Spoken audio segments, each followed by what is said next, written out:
ассалому алайкум тамошобинони муҳтарам. нашри муфассали барномаи иттилоотии ахборро аз телевизиони Тоҷикистон мустақиман манзуратон мегардонем. 14 октябр президенти ҷумҳурии Тоҷикистон пешвои миллат муҳтарам Эмомалӣ Раҳмон дар шаҳри Хоруғ бо роҳбарон ва фаъолони вилояти мухтори Кӯҳистони Бадахшон мулоқот намуданд. Сарвари давлат муҳтарам Эмомалӣ Раҳмон зимни суханронӣ натиҷаҳои рушди иҷтимоӣ иқтисодии вилоят, рафти иҷрои дастуру супоришҳои ҳукумати ҷумҳурии Тоҷикистон ва раванди созандагиҳоро барои сазовор истиқбол гирифтани ҷашни умумии миллӣ 35-солагии истиқлоли давлатии ҷумҳурии Тоҷикистон таҳлил намуда, барои амалисозии ҳадафҳои бунёдкорона, таъмини нақшаҳо ва ислоҳи камбудиҳо ба роҳбарияти вилоят ва шаҳру ноҳияҳо, инчунин масъулони сохторҳои ҷумҳуриявӣ дастуру супоришҳои мушаххас доданд.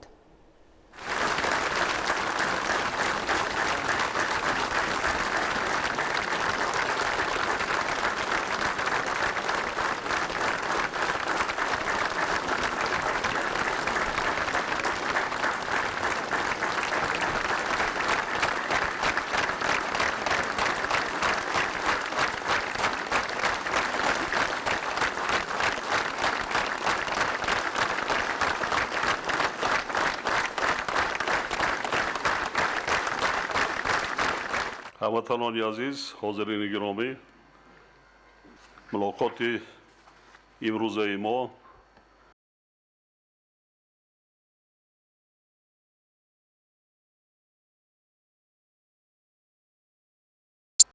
ба таҷдиди яке аз санаҳои воқеан таърихии 30-солагии қабули нахустин Конститутсияи Тоҷикистони соҳибистиқлол қарор дорад. با қаноатмандӣ иброз медорам ки вилояти мухтори Кӯҳистони Бадахшон бо дастгирию ғамхории доимаи ҳукумати мамлакат сол ба сол ободу пешрафта ва сатҳу сифати зиндагии сокинони он мунтазам беҳтар гардида истода аст. дар ҷарёни сафари кори худ ба як қатор шаҳри ноҳияҳои вилоят мо даҳҳо иншооту биноҳои навбунёдро ки натиҷаи ғамхориҳои давлату ҳукумати мамлакат ва заҳмати аҳлонаи сокинони вилоят буда боиси боз ҳам ободу зебо шудани шаҳру ноҳияҳо ва деҳоти онҳо гардиданд ифтитоҳ намудем. дар солҳои соҳибистиқлолӣ барои амалӣ намудани ҳадафу нақшаҳои созанда ва вилоят аз ҳисоби ҳамаи манбаъҳои маблағзорӣ بیش از 24 میلیارد سامانی روانه گردیده است. خصوصاً برای دستگیری بودجه محلی جهتی سری وقت پرداخت نمودن معاش و نفقه و حل دیگر مسائل مبرم اهالی ولایت از حساب بودجه جمهوری بیش از 2 میلیارد سامانی مبلغ‌زاری کرده شده است. در این دوره به ساحه ساختمان ولایت از همه سرچشمه‌ها 6.5 میلیارد سامانی مبلغ روانه گردیده بنیاد و از نوسازی زیاده از 2000 انشاءات اجتماعی و اقتصادی عملی گردیده است. تنها در 8 ماه سال روان سرمایه‌گذاری با سرمایه اساسی 600 میلیون سامانی را تشکیل داده است.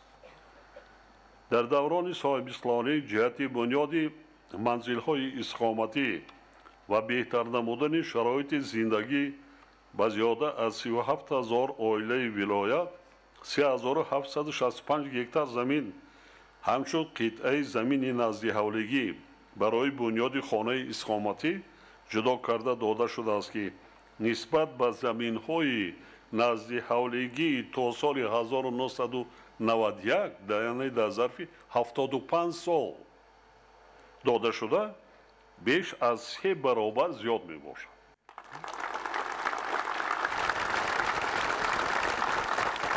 در مدت 75 سال زمان گذشته با ساکنان ولایت همگی 1200 هکتار زمین تقسیم کرده شده بود. اهالی ولایت از 172,000 سال 1991 به بیش از 230,000 در سال 2020 رسیده است. یعنی قریب 60,000 نفر زیاد شده است. شکرانه با دولت آن عاید زیاد کند. یعنی با در نظر داشت آنکه در ولایت همگی 37400 عائله به قید گرفته شده است. همه عائله ها پوره با زمین نزدیاولگی تامین گردیده است. در نتیجه تا امروز در مساحت بیش از 1 میلیون متر مربع خانه های استقامتی ساخته به استفاده داده شدند. فوند عمومی منزل در این دوره از 1.6 میلیون متر مربع به 3.6 میلیون متر مربع رسیده است. از جانب نظام بانکی کشور به صاحبکاران و اهالی ولایت بیش از 2 میلیارد سامانی قرض داده شده است که 2 میلیارد سامانی آن قرضهای خرد می باشد.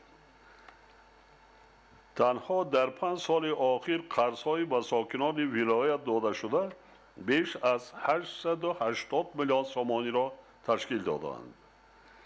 در نتیجه تدبیرهای اندیشیده حکومت مملکت مجموع محصولات در ولایت تولید شده سال 2024 به 1.9 میلیارد سامانی رسانیده می شود که نسبت به سال 2000 58 برابر قریب 60 برابر زیاد است.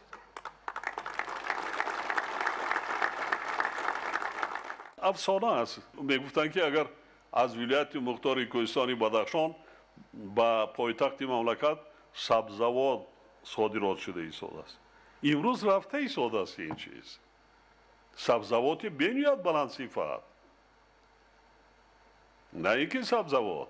حتی به خارج کشور از داخل ولایت علاقه محصولات کار کرده شده این صنعتی صادرات شده ایستاده است. این بسیار کاری خوب است. درآمد پولی اهالی در ولایت سال 2023 با 1 میلیارد سامانی برابر شد که نسبت به سال 2022 21.3% و در مقایسه با سال 1995 200 برابر زیاد می باشد. در نظر است که این نشان دهنده در سال 2024 با 1.7 میلیارد سامانی برابر می گردد. همزمان با این حجم بقیه های پسندازهای اهالی ولایت در سالهای صاحب استقلالی از 16.5 هزار سامانی به 442 میلیون سامانی رسیده است. حال یک نورس جوانی که در آزمون‌های بین المللی یا آزمون‌های جمهوری اشتراک می‌کند 25,000 تا 70,000 سامانی شاید جایزه مکافات می‌گیرند. تنها در 5 سال آخر حجم بقیه پسندازها 144 میلیون سامانی زیاد گردیده است. نشان دهنده های ذکر شده گواهی روشنی طور بلند گردیدن دارایی ها و سطح نیکوحوالی ساکنان ولایت می باشد. خانه حاضر در مرکز ولایت شهر خارق خانه بلند آشنا ساختن 100% هم خریدار کردن. باشد. برعکس هدف دولت و حکومت هم همین است که سطح و صفت زندگی مردم باید بلند شود. بیشتر درآمد گیرند. و ببینید چقدر پسندازها در بانک ها مردم دارد و چقدر خانه منزل اقامتی چقدر که بود از اون زیاد 3 برابر زیادتر خانه اقامتی بنیاد کردن با مبلغ دارند زیادتی را در بانک ها گذاشتند. ما کوشش کردم در کار که با جدا کردن مبلغ های خرد قضی و حتی گرانت های پریزیدنتی با بانوان ما جدا میکنیم هر سال باز هم بلند برداشتن ما لازم است. اگر تا سال 1991 در ولایت همگی 3,000 واسطه نقلیات از جمله 1,600 واسطه نقلیات بارکش و دیگر تکنیک بقای گرفته شده باشد پس در سال 2024 نشان دهنده مذکور متناسباً به زیاده از 15,000 و 2,003 رسیده است. این هم حسابی چی می شود؟ در یک دیهمان اگر یک کس یک زپاراژ می داشت شب روزه یگان کس مریض می شد به کسلخانه بردن اما در خانه اونا تق تق می کردیم که یا گرفتم کمک کن ба касалхона барем. Набуд. имрӯз чӣ? ҳатто дар маркази вилоят ноёб пробка мешавад.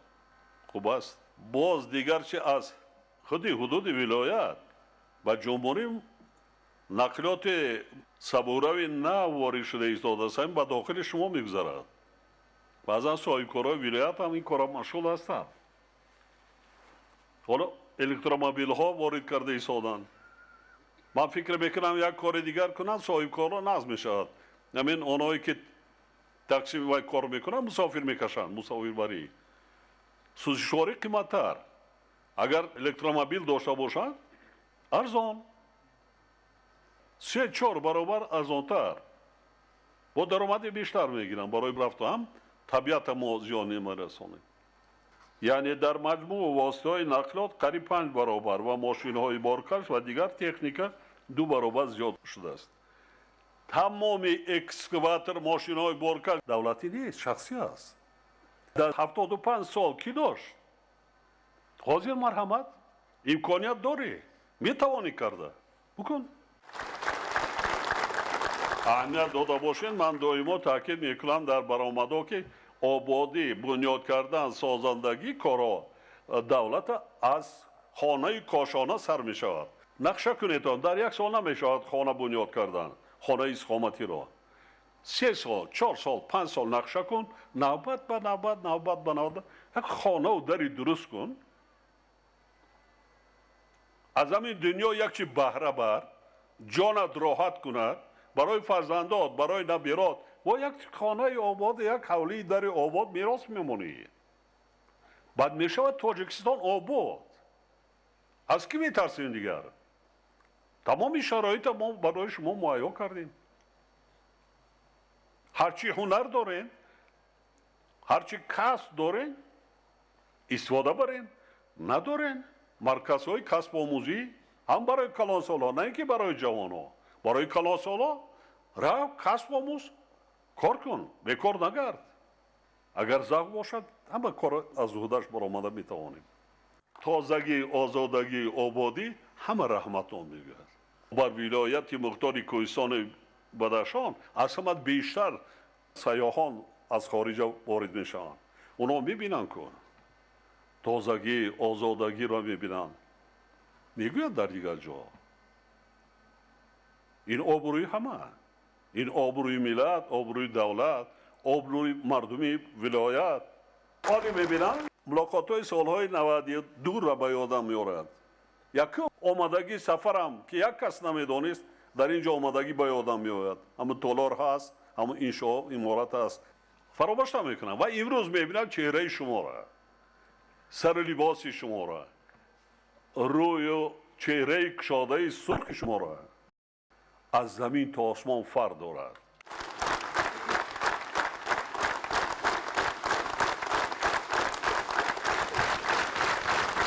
ман дера дар ноҳияи ишқошим гап задам ин чиза, лекин ин ҷадам айнан ҳамин хел аст.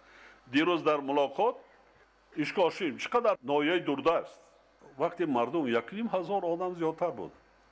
бовар мекунед, ман баромадам нигоҳ кардам, мисле ки дар аврупо бошам.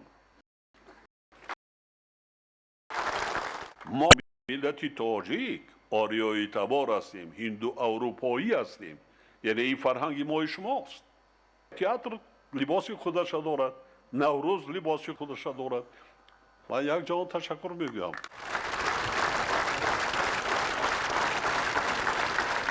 ман чизе ки ҳаст, чизе ки дида истодам, чизе ки мушоҳида мекунам, муқоиса мекунам, ҳаморо гуфта истодам ба шумо.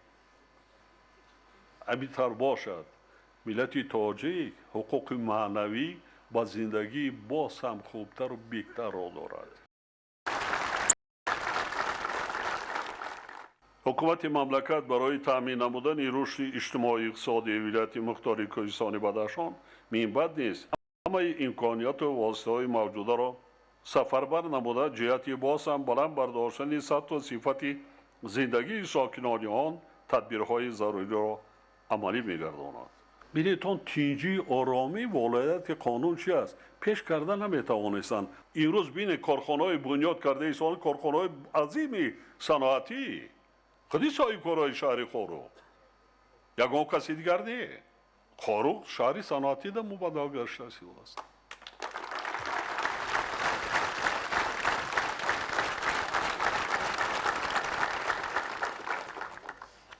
سازد صاحب کارا ما شما را دستگیری میکنیم امتیازهای کلان هم نسبت به دیگر جامعه به شما دادم مثلا اونایی که به ساختمان مشغول هستند با مردم نصیحت کنید کوچه مرکزی که است تا پایان خانه‌های وای داریم خانه‌ها که زمانی که بود خدمتشان کردند روی خانه‌ای که دیروز ما سپردیم خانه‌ها را ببینید چقدر بر هوا چقدر زیبا چقدر تازه آزاده هم برای فرزندانتان هم برای خودتان مردم قطعی نصیحت کنید بنیاد کنید تعمیر کنید با در نظر داشت آن که مسئله راه‌های بی‌خطر نقلیاتی یکی از مشکل‌های اساسی مردم ولایت در دوره‌های گذشته به حساب می‌رفت حکومت مملکت هنوز از سال‌های نخستین صاحب استقلالی برای برطرف نمودن آن تمام تدبیرهای ضروری را عملی گردانید و این روند را امروزها با سرعت ادامه داده ایستاده است باید گفت که محض به شرافت استقلال دولتی با ما میسر گردید که در دشوارترین موضع‌ها یعنی در جاهایی که 10 سال‌های زیاد بنیاد راه‌ها را در آنها غیر امکان می‌دانستند راه‌های زمانه‌ای جوگوی با طلبات بین‌المللی بنیاد کنیم و به همین وسیله رابطه نقلیاتی ولایت مختار کوهستان بدخشان را با پایتخت مملکت دیگر شهر نایایی کشور و ممالک خارجی در تمام فصل‌های سال تأمین نمایید همین اقدامات عملی نموده امان حالا بر رفت آمدی بی خطر شهروندان و خیلی بهتر گردیدن شرایط زندگی اهالی ولایت مساعدت کرده ایستاده است.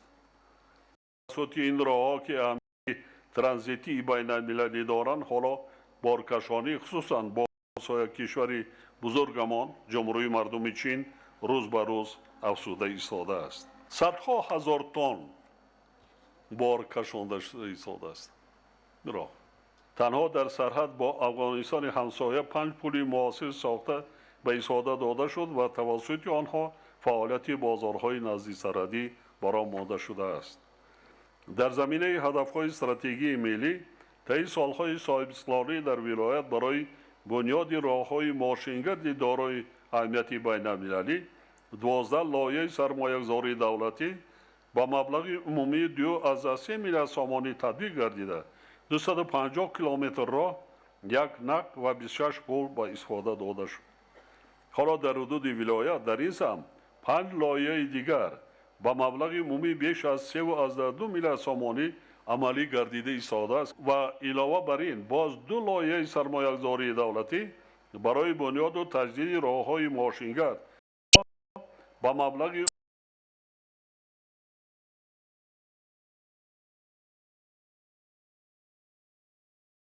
خونبوانج سرحدی روشان که 2 سال پیش آغاز گردیده بود مطابق معیارهای معاصر جهانی بنیاد شده ایستاده است که در آینده برای در حقیقت به دروازه طلایی تاجیکستان و موضع جالب سیاحان مبادل گردانیدن ولایت مختار کوهستان بدخشان مساعدت می‌نماید.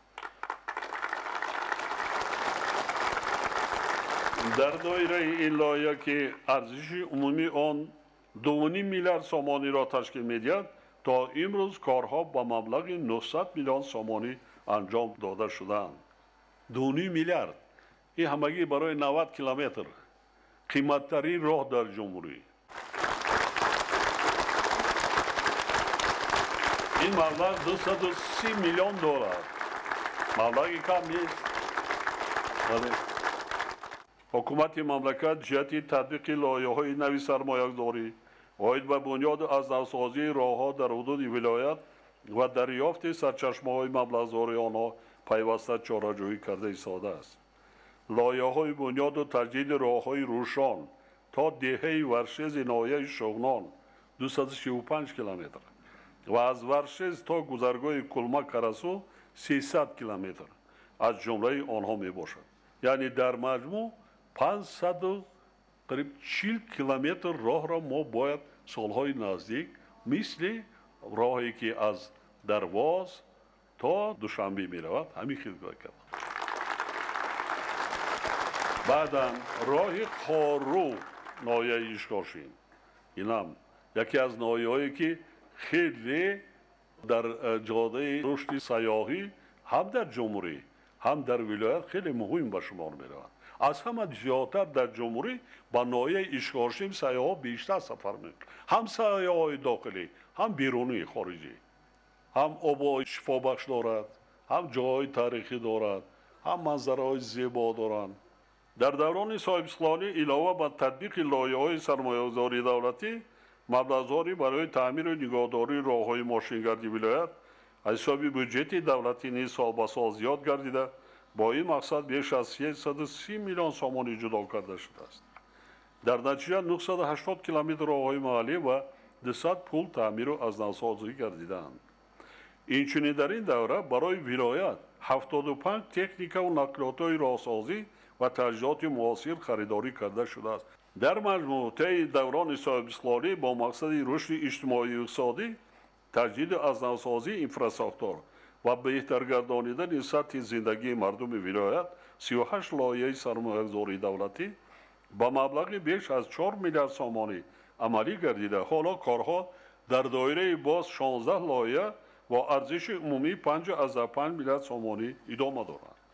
لایحه‌های ذکر شده در سمت معارف و تندرستی، نقلات و انرژتیکا، تامین نمودن دسترسی به خدمت‌رسانی‌های اجتماعی، برق تامین کنی، آبیاری و کشاورزی، اداره خفی آفت‌های طبیعی، پس کردن سطح کمبیزاتی، رشد مبلغ‌زاری خرد، مطابق شوی با تغییر آبی اقلیم و دیگر سمت‌های مهم عملی گردیده ایستاده‌اند. هموطنان عزیز، حکومت مملکت در برابر بنیاد از نوسازی راه‌ها و به این وسیله برطرف نمودن مشکلات اساسی ساکنان ولایت مختار کوهستان بدخشان و رشد دیگر ساحه‌های اجتماعی و اقتصادی شهر و ناحیه‌های ولایت نیز اهمیتی اولین درجه می‌دهد. یکی از تشبس‌هایی که برای بلند برداشتن سطح و صفت زندگی مردم و باز هم آباد و زیبا گردانیدن شهر و ناحیه‌های مملکت از جمله ولایت مختار کوهستان بدخشان روانه کرده شده است، عملی گردانی کارهای آبادانی و بنیادکاری و افتخار جشن استقلال دولتی می باشد. در دایره آمادگی به جشن 30 سالگی استقلال دولتی در شهر و ناحیه‌های ولایت 1021 انشاءات با مبلغ 1 میلیارد سومانی به استفاده داده شد. علاوه بر این در دایره نقشه چهاربینی و مناسبت 35 سالگی استقلال دولتی بنیاد از نوسازی 1362 انشاءات به نقشه گرفته شده است. تا به امروز کارهای ساختمان در 766 انشاءات با مبلغ زیاده از 1.2 میلیارد سومانی به انجام رسیدند که 56% نقشه را تشکیل می‌دهد. باعث قناعتمندی است که در جریان سفر کاری ما در شهر و ناحیه‌های ولایت یک قطار انشاءات تعینات اجتماعی و اقتصادی مورد استفاده قرار داده شدند. تنها در شهر خاروق یک روز پیش 3 قسم بناهای بلند آشیانه استقامتی و بنای 15 آشیانه را در خیابان به نام شنیشاه شاه تیمور به استفاده سپاریده به 10 عائله احتیاجمند و آموزگاران کلید خانه‌های نو را تقدیم نمود.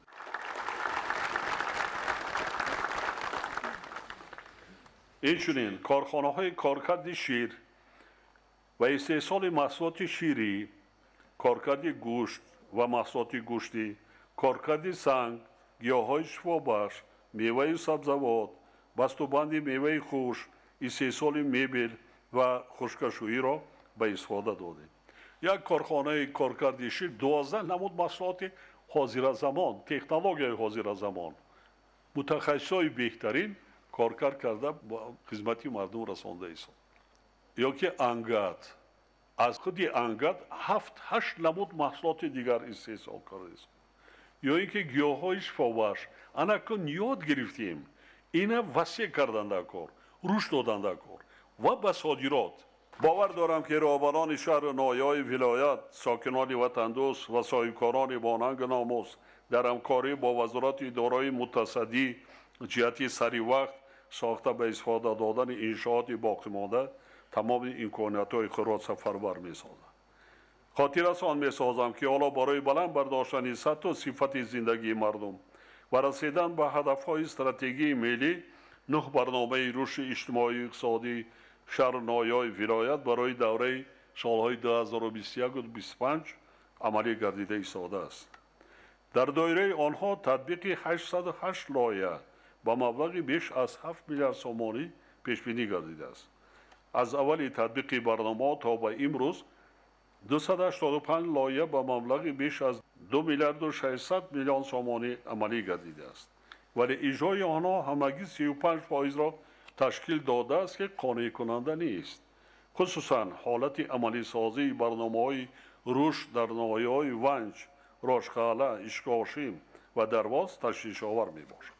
اجرای برنامه‌های مذکور در ناحیه‌های ذکر شده از 20 تا 35% تامین شده است. رهبریت ولایت و شهر نایای آن وظیفه دارند که در همکاری با وزارت اداره‌ها، صاحبکاران و سرمایه‌گذاران، شخصان سخاوت پیشه و اهالی جهت ثمرناک از خود کردن مبلغ‌های جدا گردیده، جلب سرمایه وطنی و خارجی و تأمین نمودن اجرای برنامه‌های قبول شده چاره‌های سری وقتی را راه‌اندازی نمایند. حاضرین گرامی، قابل ذکر است که با وجود شرایط کوهستان در شهر نایای ولایت رشد استوار ساحه کشاورزی تأمین گردیده، حجم عمومی محصولات در سال 2023 با 886 میلیارد سومانی رسانیده شده است که نسبت به سال 2000 11 برابر زیاد می باشد. در دوران صاحب استقلالی استحصال غله‌دانگی 2 برابر، کارتوشکا 3، سبزوات 4.4، شیر 2 و تخم 3.7 برابر زیاد گردیده است. این کاری خوب است. در این دوره به ساکنان شهر نایای ولایت 2620 هکتار زمین همچون زمین‌های پرزیدنتی برای تشکیل خواجگی‌های یاررسان شخصی جدا کرده داده شده است و طبق تحلیل‌ها این اقدام به خیلی کاهش یافتن سطح کمبزاعتی مساعدت نمود. در نتیجه عملی سازی تدبیرهای حکومت مملکت در دوران صاحب استقلالی در ولایت میدان 2318 هکتار زمین‌های نو از خود گردیده، حالت میراثی 1780 هکتار زمین بهتر کرده شده است. تنها در 20 سال اخیر از خودکنی زمین‌های نو در ناحیه‌های ونج 282 هکتار، درواز 250، روشان 220، شغنان 120، راشقاله 266 و اشکاشیم 120 هکتار را تشکیل داده است. در 33 سال صاحب استقلالی کشور کشت زراعت‌های غله‌دانگی 22%، کارتوشکا 2.4 برابر، سبزوات 4 برابر، اینچنین سرشمار چاروای کلان 1.5 برابر، پرنده 4.5 و قوتاس 1.7 برابر زیاد شده است.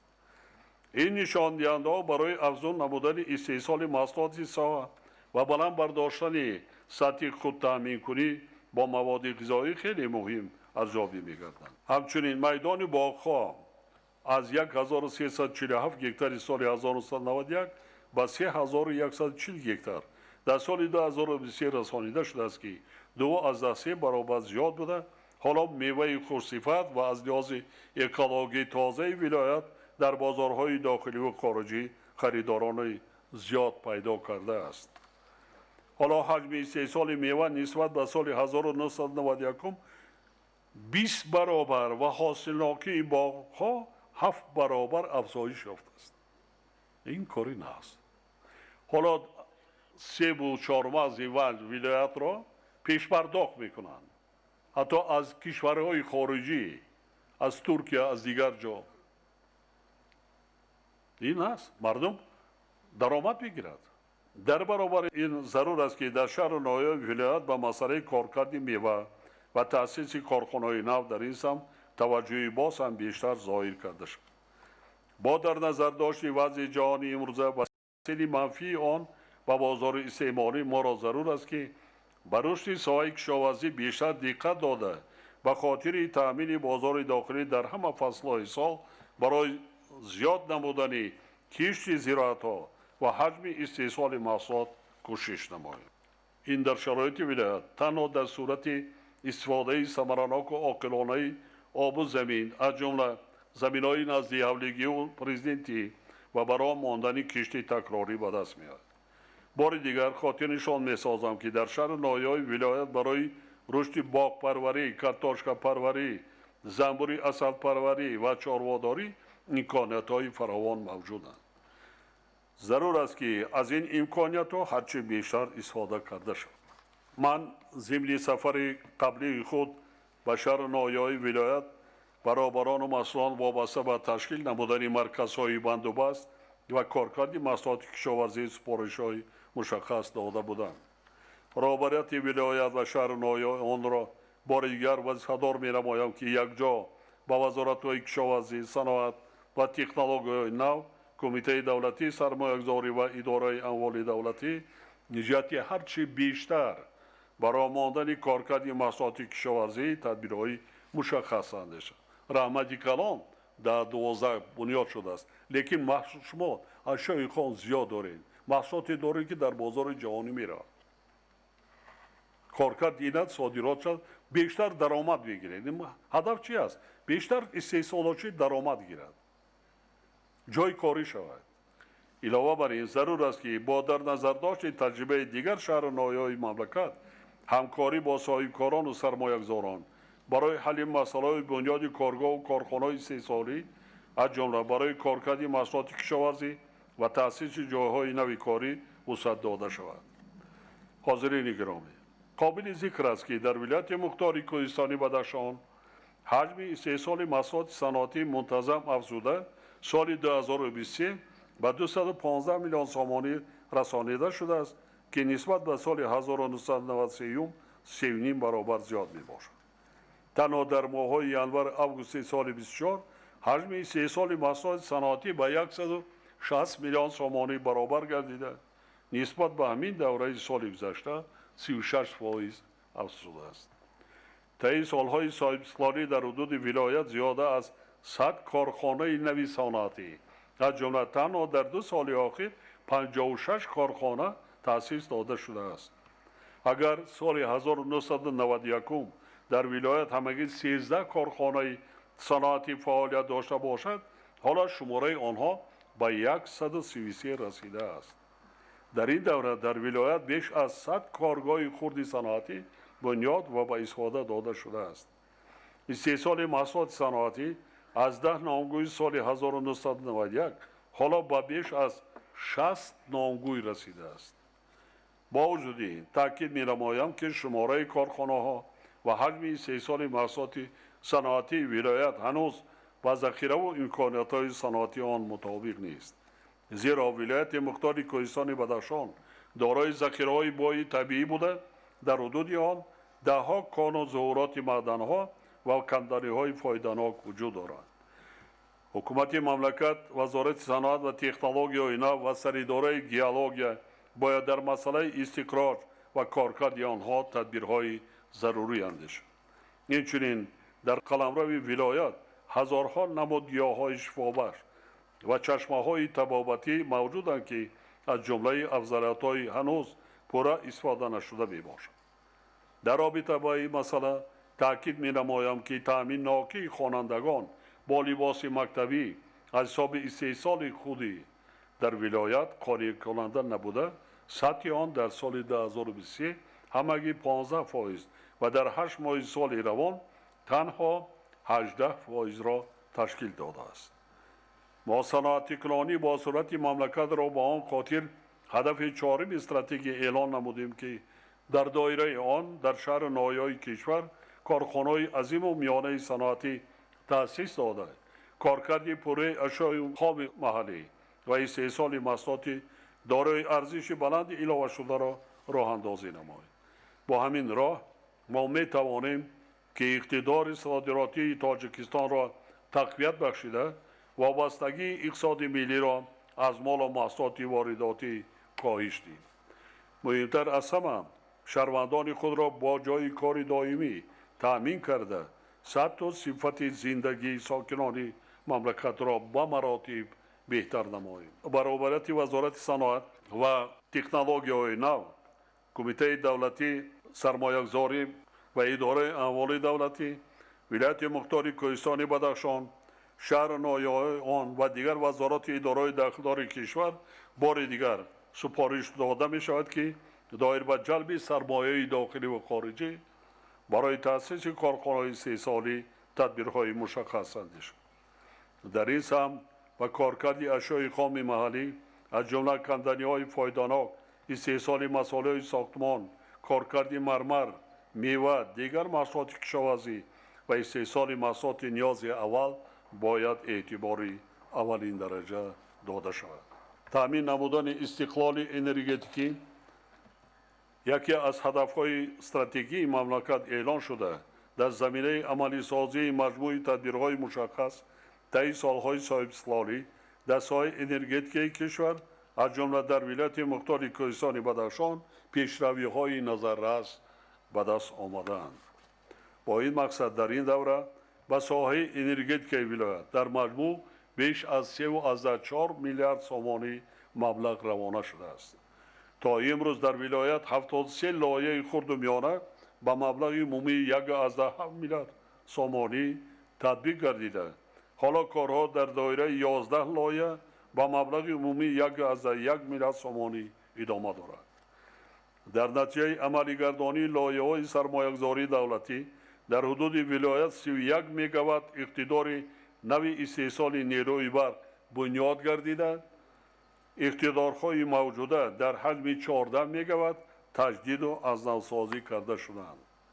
اگر تا سال 1991 اقتدار استحصال نیروی برق در ولایت همگی 2.4 میگاوات را تشکیل کرده باشد، این نشان دهنده در سال 2024 با 47.5 میگاوات رسیده است، یعنی 4.7 برابر زیاد شده است. یعنی باور تامین اینو.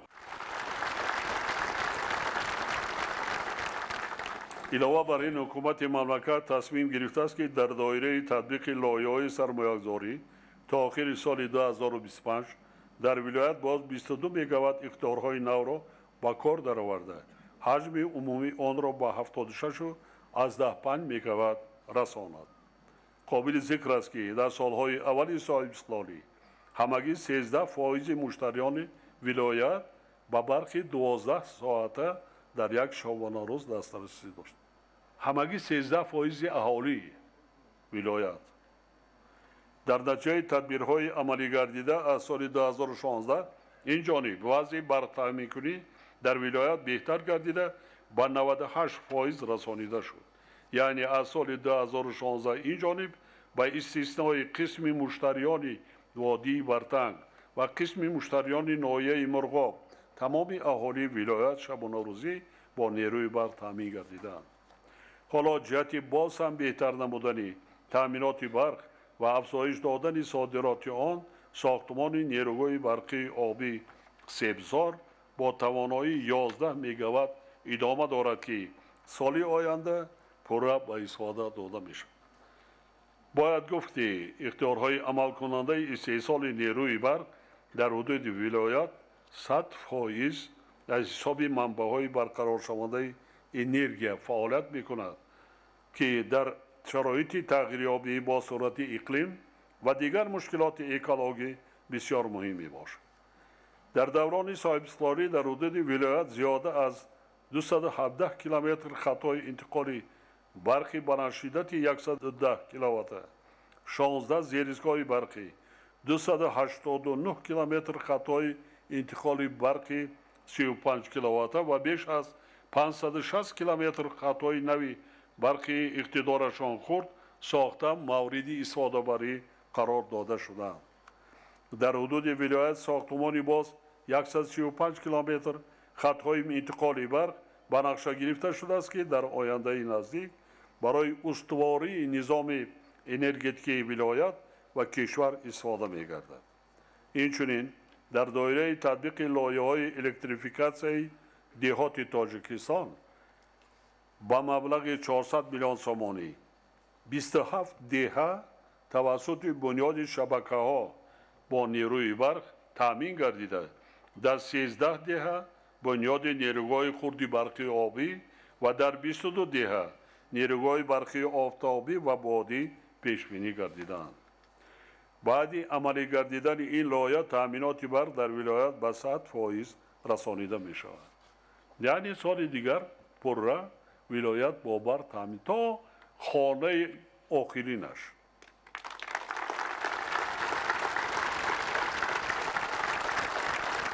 وزارت انرژتیک و ذخیره آب، جمعیت سهامی پامیر انرژی و رهبریت ولایت باید همکاری را با شریکان رشد و سرمایه‌گذاران جهت اجرای لایحه‌ها و بنیاد نیروهای برقی آبی خرد از جمله نیروهای آفتابی و بادی تقویت بخشد. حاضرین محترم، رشد ساحه اجتماعی از جمله معارف و تندرستی زیر توجه دائمی حکومت مملکت قرار دارد. در این زمینه تنها در دوام 20 سال اخیر از حساب بودجه دولتی به ساحه معارف ولایت زیاده از 2 میلیارد سامانی روانه گردیده. در نتیجه زمینه مادی و تکنیکی مؤسسه‌های تعلیمی ولایت خیلی مستحکم شده، شماره آنها افزوده است و فراگیری خوانندگان به طور نظررس بهتر گردیده است. در سال 2024 برای رشد ساحه معارف ولایت بیش از 300 میلیون سامانی پیش بینی شده است که نسبت به سال گذشته 28% زیاد می باشد. در دوره صاحب استقلالی مملکت در شهر نایه ولایت 215 مؤسسه تحصیلات عمومی و صنفخانه‌های علاوگی برای 43,000 جای نشست با مبلغ بیش از 450 میلیون سامانی ساخته و استفاده داده شدند. 215 بسیار مؤسسات در واگن‌ها بودند، در خانه‌های حتی شخصی قرار داشتند. حالا با مبلغ 144 میلیون سامانی ساختمان باز 26 مؤسسه تعلیمی برای 9000 خواننده ادامه دارد. امروز در ولایت 26 مؤسسه تعلیمی تا مکتبی، 157 مرکز انکشاف کودک و 313 مؤسسه تعلیمی فعالیت دارد. در سالهای صاحب استقلالی زیاده از 40,000 نفر جوانان ولایت مؤسسه‌های تحصیلات عالی کسبی از جمله 3300 نفر مؤسسه‌های تحصیلات عالی کسبی خارج کشور را ختم نمودند. 3300 خارج کشور را ختم نمودند. 40,000 این شماره کم نیست. از سال 1997 تا امروز 3788 نفر ختم کردگان مکتب‌های ولایت، 2010 نفر دختر و 1723 پسر با اختصاص رویه‌های آموزگاری، طبی، فرهنگ، ورزش، انرژتیک، تکنیک و تکنولوژی و کشاورزی مؤسسه‌های تحصیلات عالی کسبی کشور طبق کوته پرزیدنتی داخل شدند. حالا 653 نفر جوانان ولایت در مؤسسه‌های تحصیلات عالی کسبی مملکت با کوته پرزیدنتی تحصیل دارند. با وجود پیشروی‌های نظارت در ساحه معارف ولایت یک قطار کمبودی‌ها از جمله اجرای پستی برنامه تامین مؤسسه‌های تحصیلات عمومی با کابینت‌های فنی و آزمایشگاه‌های مجهز تعلیمی برای سال‌های 2021 و 2025 حل طلب باقی می‌ماند. اینچنین 35 مؤسسه تعمیر طلب بوده، 70 مؤسسه تحصیلات عمومی در حالت صدموی قرار دارد و احتیاجات و میز و کرسی نیز به نظر می‌رسد. من اینجا سپارش هم به رئیس ولایت، هم رئیس‌های شهر و نایه‌ها، هم به وزیر علم و معارف، هم به نمایندگان حکومت جمهوری داشتن در شهر نایه‌ها نقش چاره‌بینی میکنید در هر یک شهر و نایه تعمیر و تجدید و از نوسازی این مؤسسه‌های باقی مانده را تا 35 سالگی با انجام میرسانید و برابر دولت حسابات پیشنهاد میکنید. رهبریت ولایت و شهر و نایه آن وظیفه دارند که یکجا با وزارت معارف و این و دیگر ساختارهای داخلدار جهت حل مسائل ساحه معارف ولایت чораҳои зарурӣ андешанд, инчунин сохтмони муассисаҳои соҳаи маорифро зери назорати доимӣ қарор дода барои сари вақт ва бо сифати баланд супоридани онҳо чораҷӯӣ намояд. дар даврони соҳибислонӣ ба соҳаҳои тандурустии вилояти мухтори кӯҳистони Бадахшон маблағгузорӣ аз бюджети давлатӣ сол аз сол афзоиш ёфта, дар соли 2024 ба 140 миллион сомонӣ расонида шуд, ки нисбат ба соли қаблӣ 25% зиёд мебошад. дар ин давра дар вилоят 276 муассисаи тандурустӣ ба маблағи 360 миллион сомонӣ бунёд карда шуда, 906 муассиса ба маблағи 120 миллион сомонӣ таъмиру барқарорсозӣ гардидааст.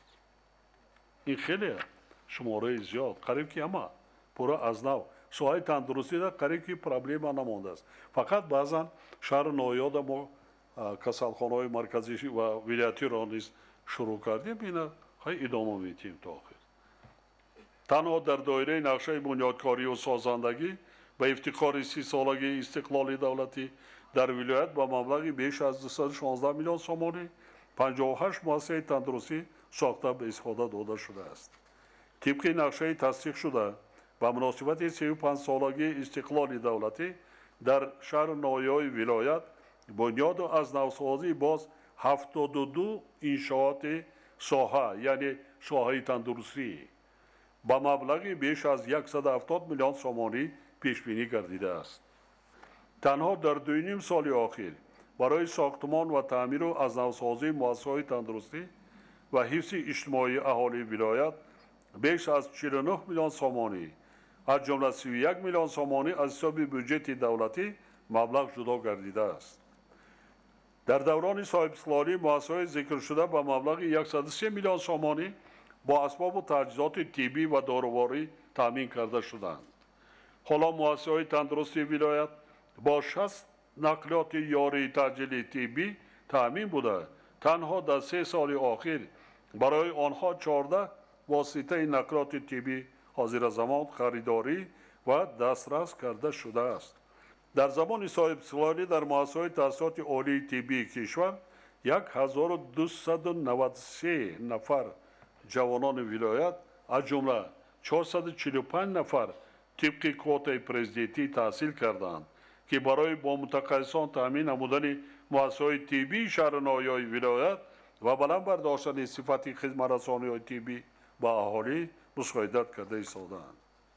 дар натиҷаи тадбирҳои андешаи ҳукумати мамлакат хизматрасониҳои тиббӣ ба аҳолии вилоят сифатан беҳтар гардидааст, ки нишондиҳандаҳои зерин гувоҳи он мебошанд.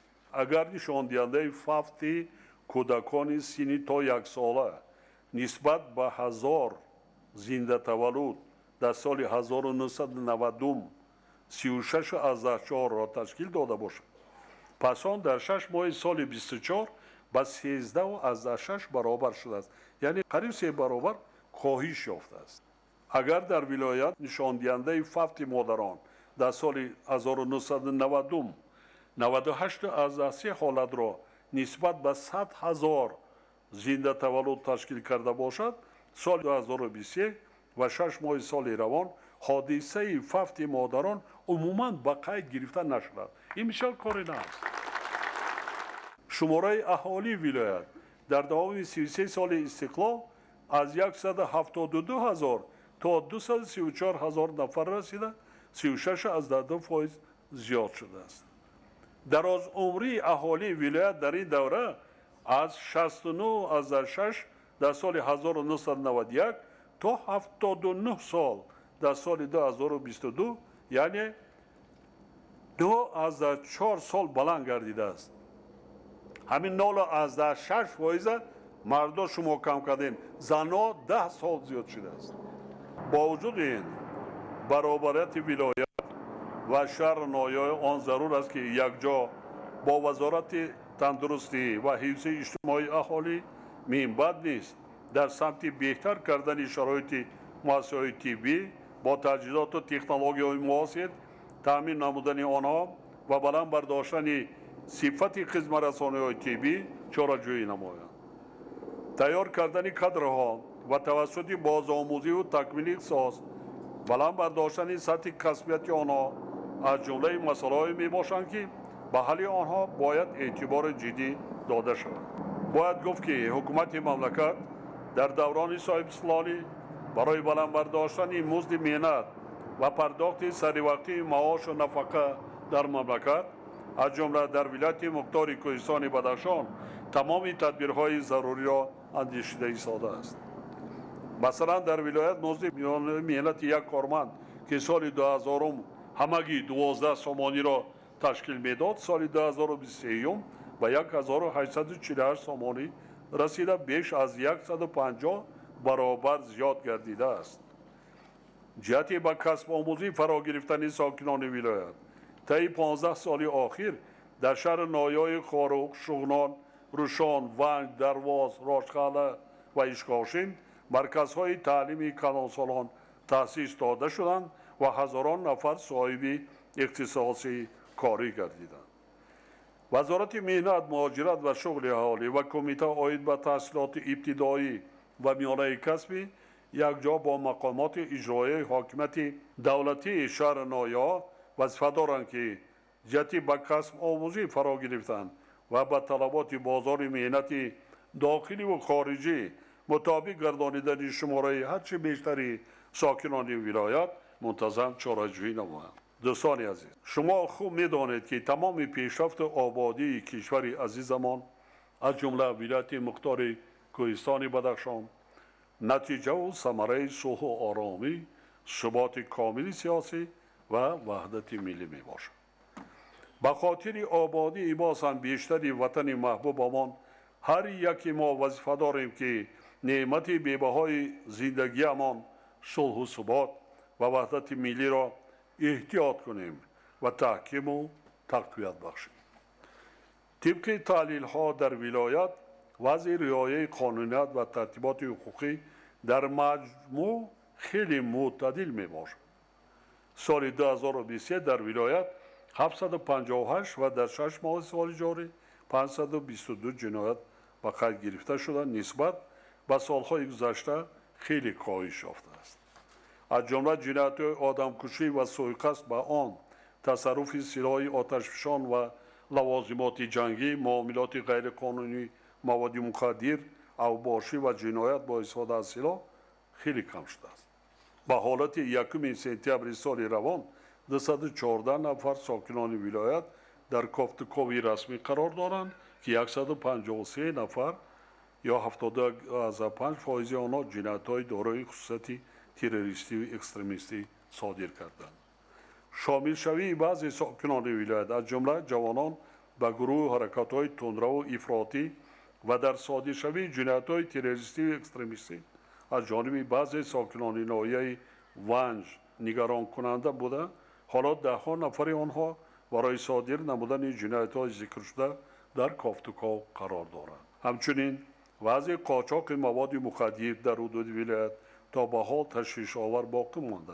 طی سالهای 2021 23 و 8 ماه سال 2024 از جنایتکاران بیش از 1000 کیلوگرم مواد مخدر مصادره کرده شده است. شما دیده ایستادید که دولت و حکومت برای مستحکم کردن سرحد بسیار تدبیرهای جدی اندیشیده است. ما در حدود ولایت در سال گذشته در یک سال 35 دیدبانگاه سرحدی بنیاد کردیم.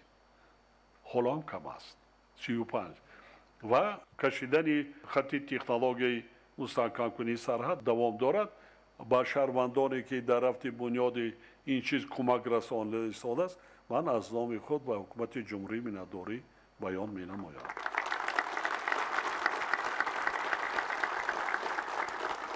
با در نظر داشت آن که خط سرحدی دولتی در حدود ولایت از منطقه‌های دشوارگذر کوهی و دیگر موضوع‌های با مشکلی نگران شونده می‌گذرد، وقت‌های آخر علاوةً 35 دیدبانگاه سرحدی تأسیس داده شد که باعث بهتر شدن نظارت گردد.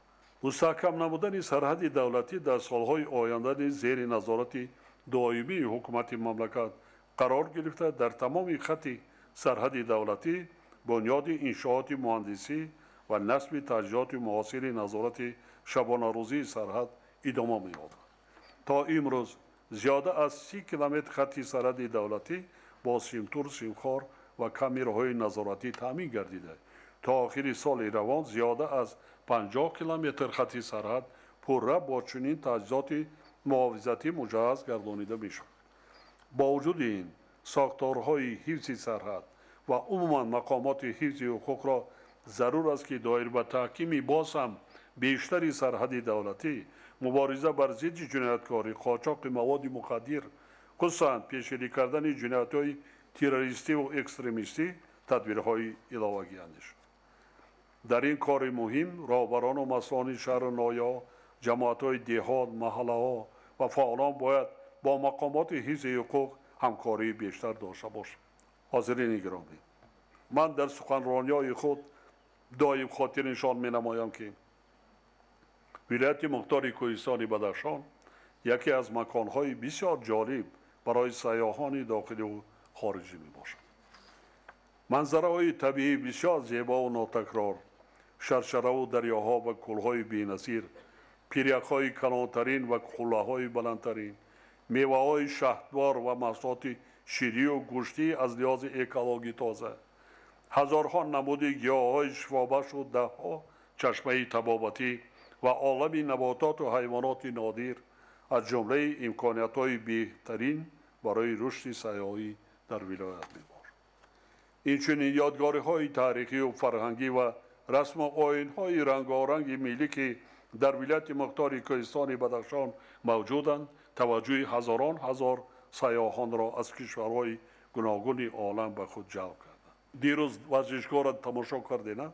لباس‌هایی که جوانان ما در آن چهاربینی فرنگی وای کردند چقدر زیباست، چقدر زیباست.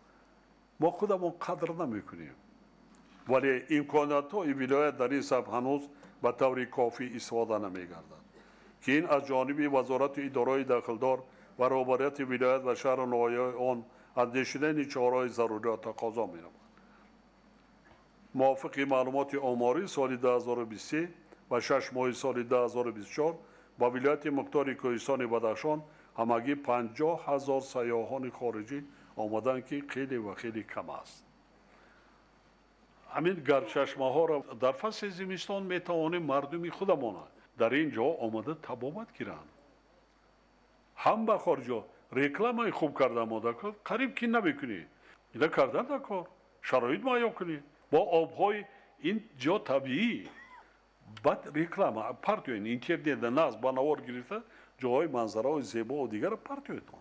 وابسته به این ضرور است که راهبران مقامات اجرایی حاکمیت دولتی ولایت و شهر نایای آن در همکاری با وزارت رشد اقتصاد و سودا، کمیته رشد سیاحی و دیگر وزارت و اداره داخلدار برنامه رشد ساحه سیاحی در ولایت مختار کوهستان بدخشان را تهیه و عملی نمایند. اینچنین دایر به جلب صاحبکاران و سرمایه‌گذاران، جنایت بنیاد انفراستراکچور ضروری، سایه بلند برداشتن صفت خدمت‌رسانی، رشد هنرهای مردمی و تشکیل رسته‌های کاسبان و هنرمندان باید تدبیرهای علاوه‌ای اندیشیده شود. با استفاده از فرصت می‌خواهم باز یک مسئله مهم را خاطر نشان نمایم. همه شما از وضع جهان امروزه، یعنی تا رفت شدت گرفتن مخالفت و نزاع‌ها در بین ابرقدرت‌ها، تحریم‌های اقتصادی و مالیوی، وسعت پیدا کردن تهدید و خطرهای معاصر از جمله تروریسم و اکستریمیسم، قاچاق مواد مخدر، جنایت‌های کیبری و دیگر جنایتکاری‌های متشکل فراملی خوب آگاهی دارید. علاوه بر این تغییریابی با صورت اقلیم و عاقبت‌های وزین آن، کم‌آبی و خشکسالی پی در پی و آفت‌های طبیعی، اینچنین پهن‌شوی بیماری‌های سرایتی ساکنان سیاره را با مشکلات جدی روبرو کرده‌اند. در چنین شرایط حساس و پیشگویی نشونده ما باید باز هم بیشتر زحمت کشیم، وطنمان را آباد و دولتمان را نیرومند و پیشرفته گردانیم. باور دارم که همه شما مضمون و محتوا و تحلیل‌های را که در سخنرانی‌های رهبر دولت روز 9 مارس سال جاری در واخری با نمایندگان اهل جامعه و خادمان دین، اینچنین روز 1 سپتامبر با مناسبت روز دانش بیان گردیدند خوب درد نموده برای عملی نمودن سپارش‌های داده شده کوشش میکنید. بار دیگر تاکید می‌سازم که ما باید به تربیت فرزندان، یعنی آنهایی که آینده دولت تاجیکان را صاحبی میکنند، اعتبار اولین درجه دهیم. با آنها برای صاحب علم و دانش و کسب و هنر شدنشان شرایط و امکانیت مهیا سازیم. ما باید برای پیشگیری کردن بیگانه پرستی، شامل شوی جوانان به حرکت و گروه های افراطی و تروریستی و رعایت بیچون و چرای طلبات قانون ها، یعنی تأمین ولایت قانون، تمام امکانیت های خود را سفربر سازیم. ما همیشه در یاد داشته باشیم که این وطن بی‌اشتاسا، این سرزمین مقدس از ماست و ما باید آن را با دستان خودمان و با زحمت اهلانه و صادقانه امان باز هم آباد و زیبا گردانیم. ما باید حسی بلندی ملی داشته باشیم. وطنمان را صدقاً دوست داریم. از تاجیک بودن خود افتخار نماییم.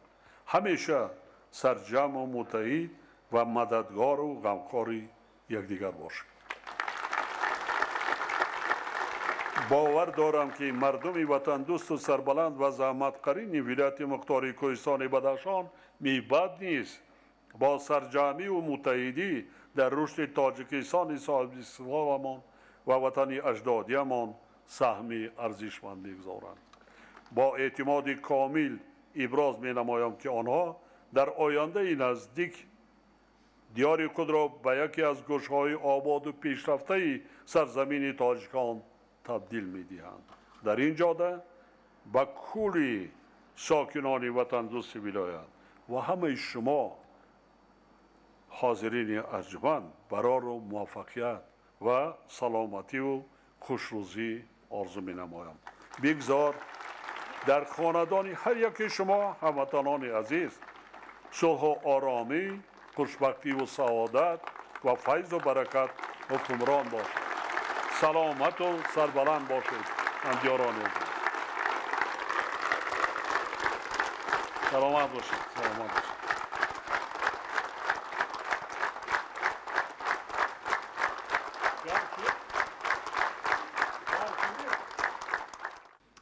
مرحمت. ассалому алайкум. асосгузори сулҳу ваҳдати миллӣ, пешвои муаззами миллат, президенти ҷумҳурии тоҷикистон, ҷаноби олӣ муҳтарам эмомалӣ раҳмон, ман фотима муродбекова, аъзои ассотсиатсияи ҳунармандони вилоят, сокини ноҳияи ишкошим ҳастам. соҳиби маълумоти олии омӯзгорӣ мебошам, вале аз овони наврасиям ба ҳунарҳои мардумӣ, асосан ба мураббофӣ шавқу рағбати беандоза дошта ин касбро то ҳанӯз тарк накардаам. хушбахтона бо ибтикори бевоситаи шумо ҷаноби олӣ солҳои 2019-2021 солҳои рушди деҳот, сайёҳӣ ва ҳунарҳои мардумӣ эълон гардид ва мо бонуони ҳунарманд имконият пайдо кардем ки дубора ҳунарҳои қадимии аҷдодиамонро эҳё намуда масъули дастонамонро дар маърази таваҷҷӯҳи ҷаҳониён қарор диҳем. муҳтарам ҷаноби олӣ, ман ҳамчун як бонуи ҳунарманд ва як модари кӯҳистонӣ дар ҳар куҷое ки сурати шуморо мебинам бариқат меоям ва аз модар будани худам мефахрам, зеро танҳо модари тоҷик тавонистааст шумо бар ин фарзанди ғаюру нотарс, шуҷоу далер, хиратманду саховатпешаро ба дунё оварда зимоми давлатдориро ба дасти шумо супоридааст.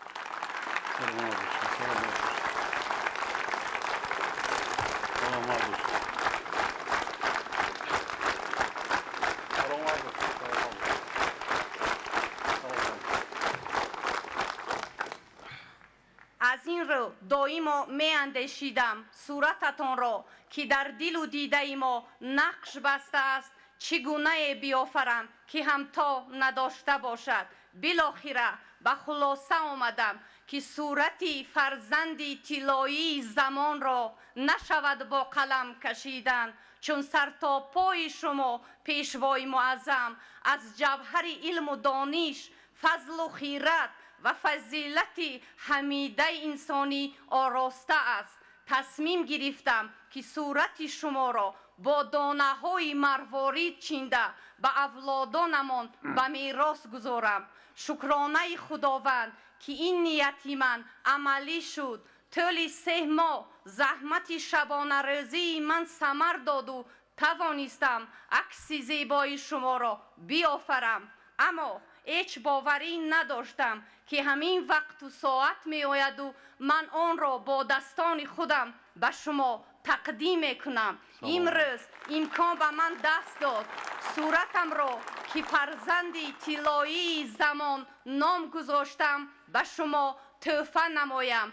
با این تحفه برای شما باری دیگر از نامی همه مادران و خواهران بدخشان دعا میکنم. الا فرزانه فرزندی زمان یارت خدا باشد. خدا در هر مسیر از برایت متکا باشد. تو باشی و وطن اندر کنارت در امان بادا. زی پشتت پرچمی ملت پرافشان در سما باشد. با اجازت شما محترم جناب عالی، مسئول دستانم را به شما هدیه نمایم.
این صمیمیت است، این قلب پاک مردم بدخشان است.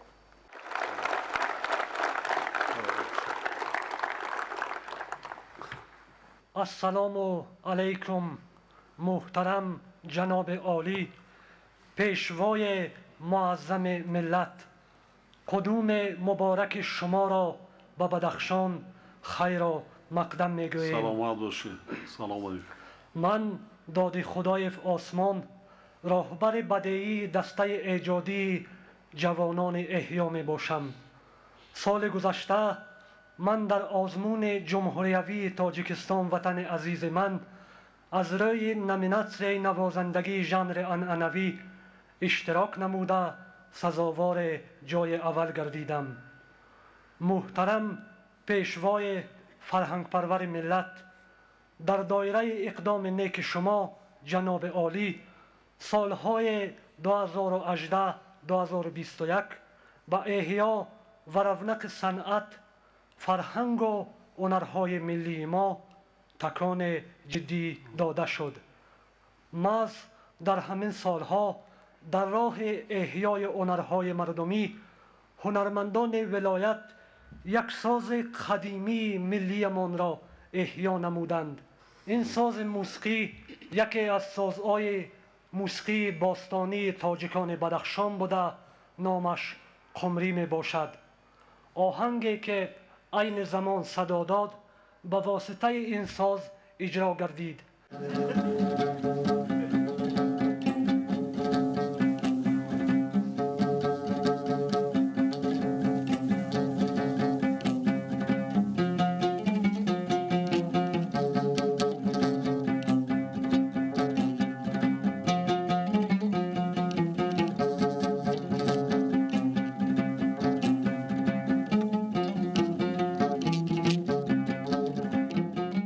چند قدر مکافات گرفتی؟ 35,000 محترم جناب عالی. تشکر زیاد. انا حاضر با 2 برابر بلندش کردم. من بسیار اسباب‌های موسیقی شما که تحفه کرده بودین در موزه گذاشتم، بعدا با وزارت فرهنگ در چهارمین روزهای فرهنگی جمهوری تاجیکستان در دیگر کشورها حتی میگویم که آخه رباب بدخشی باشد، سیتار باشد، اسباب‌های ملی را من در نظر دارم. انا همین صدای چی است؟ صدای کوهستان دارد. اگر گوش کنی با دقت آهنگ همین صدای همین دره، کوه‌ها، دریاها از درون کوه‌ها صدا می‌برآمدگی را میده. فرقیت رباب قمری از دیگر رباب‌های تاجیکان بدخشان در آن است که این ساز موسیقی افت و تار دارد، پرده ندارد و تنها مطربان ممتاز امکانیت داشتند، قابلیت داشتند که به واسطه این ساز موسیقی آهنگ ایجاد نموده اجرا نمایند. یعنی توسط این ساز میتوان همه گونه آهنگ را نواخت. چقدر است که خط قطعی اسباب بود برای این؟ تشکر میکنم. تیار هستی؟ تیار هستیم. وزیر فرهنگ در انسامبل دایره دعوت کرد. اویلان دکتر هستند. دکتر هستن. خیلی دوشنبه کار میکنند. اویلات ختم کار میکنی. تشکر. زندگی را پیش میبرید. محترم پیشوای غمخوار و صنعت دوست ملت، امروز از فرصت مناسب استفاده برده به شما برای دستگیری ها و غمخواری های پیوسته تان نسبت اهل فرهنگ ولایت اظهار سپاس بی‌پایان نموده میخواهم از نام هنرمندان ولایت این ساز نادر خلقی را همچون رمز احترام خاصه به شما هدیه نمایم. سلامت باشید. بیار من میبرم اینا رو موزه دا میتیم با بازن خودت با میبریده بعد روزهای فرهنگی تاجیکستان ده.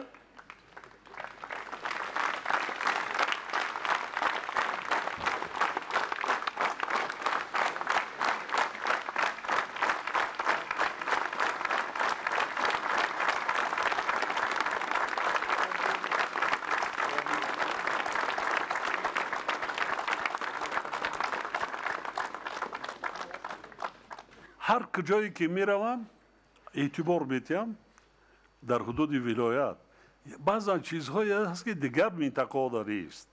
احسن هر یک خانه ده ربابی بدخشی است، دایره است. ملت تاجیک ملت فرهنگی است، در اصل همین خیلی است.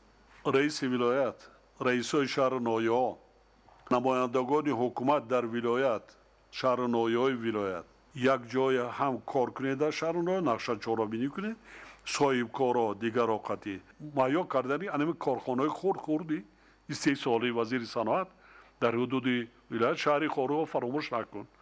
35 سالگی تا تیاریتون بینین. من میام یک جای 35 سالگی جشن میگیریم. سال آینده ما راه به استفاده میتیم، راهی قلعه خونونج روشان. ما نیروگاه برقی سبزا را به استفاده میتیم. طرز کار کنیم که 35 سالگی با دستاویزهای با خوب و ارزنده پیشواز گیریم، وطنمون را آباد کنیم، بنیاد کنیم. بعد نسل‌های آینده نبیره ابیرامون یک ملک آباد، یک دولتی آباد و پیشرفته به میراث گذاریم. با تمام مردم برای پیشوازگیری صمیمیتان، برای مهربانی‌هایتان، برای سیاستی رهبر دولت دستگیری کردنتان از صمیم قلب منتداری صمیمی مرا قبول کنید. سلامت باشید. خوشبخت باشید. آباد باشید. 14 اکتبر پرزیدنت جمهوری تاجیکستان پیشوای ملت محترم امامعلی رحمان پس از انجام سفر کاری در شهر و ناحیه‌های ولایت مختار کوهستان بدخشان و ملاقات با فعالان ولایت از شهر خوروغ به شهر دوشنبه برگشتند. 14 اکتبر پرزیدنت جمهوری تاجیکستان پیشوای ملت محترم امامعلی رحمان پس از انجام بازدید کاری از شهر و ناحیه‌های ولایت مختار کوهستان بدخشان و ملاقات با فعالان ولایت به شهر دوشنبه برگشتند. مراسم گسیل پیشوای ملت محترم امامعلی رحمان از طرف ساکنان ولایت چون رسم استقبال مهمان عالی قدر در فرودگاه مرکزی شهر خوروغ با شکوه و شهامت و سپاسگزاری مردم از سرور و راهنمای خویش صورت گرفت. اهل فرهنگ و ساکنان سپاسگزار ولایت با صمیمیت خاصه مهمان عالی مقام را با سرور و شادی و بزم زیبای بدخشی گسیل نمودند.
سرفراز باشد، سربلند باشد.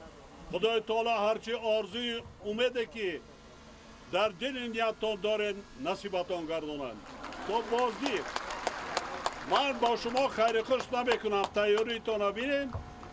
اینجی امانی باشد سال آینده ما تابستان راه را میکشاییم و نیروگاه برقی آبی سبزار، یعنی من همینجا هستم. تیاری 35 سالگی را بینید، یک جا میگذرانه 35 سالگی استقلالیت. سلامت باشید.